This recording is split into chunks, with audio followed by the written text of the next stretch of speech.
Alejandro Mayorkas is now backtracking on his call for an immediate need to construct a border wall and says that the administration's position, well, it hasn't changed. From day one, this administration has made clear that a border wall is not the answer. The construction project reported today was appropriated, funded during the prior administration in 2019, and the law requires the government to use these funds for this purpose. That's a total walk back. The day before, the Homeland Security office said we need a way to stop the tide, stem the tide. But as the migrant crisis worsens, leading Democrats are now changing their tune. Let's break down a few walls. First off, the federal government. Remember, this was the deal when President Biden took over.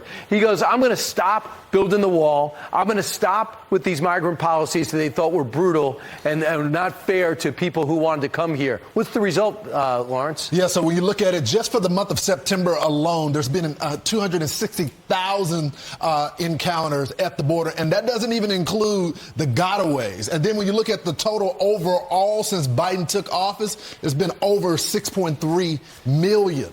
And here, this number 260 in 1 month, the last year Trump was in office, 400,000 for the year, and Trump thought that was bad. So that's the federal government. Let's move on and talk about what's happening locally in some major cities. For example, as we move on, let's change the board. Here's New York City.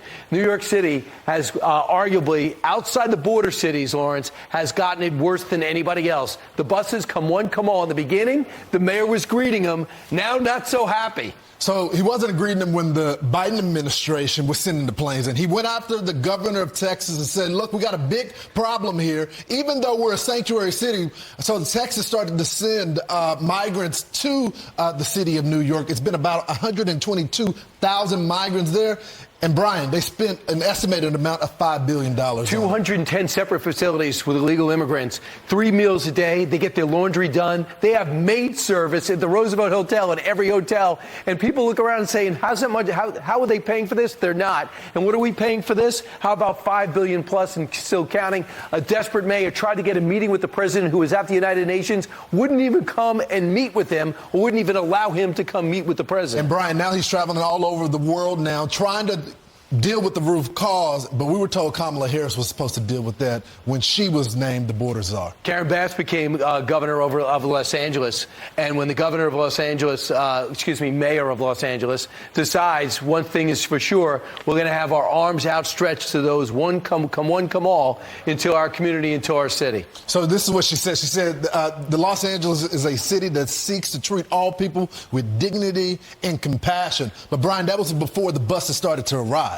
They are the capital of homelessness, is the state, but especially Los Angeles. They overrun with it. But now they got illegal immigrants who jump ahead of the homeless in terms of their attention. This is all they got. Since June 14th, 770 migrants have been bused from Texas to Los Angeles. They have also let their border go wide open, so they get their own people. If you notice, the Democratic governors and mayors don't necessarily get the publicity because they don't want it, because the person in charge of this country is a Democrat. But it is bad for the people. So just a portion of what Texas gets in probably just an hour, and they're already ready to declare a state of emergency. Right. And by the way, Massachusetts already did. And I think about those border cities like Tucson, the Rio Grande Valley, Eagle Pass, who get 7,000 a week. So, Brian, many of the people across the country are saying the Democrats broke it. It's up to them to fix it. Absolutely. Meanwhile, coming up as we move ahead, because immigration is not going to leave our minds, but we're going to have some fun.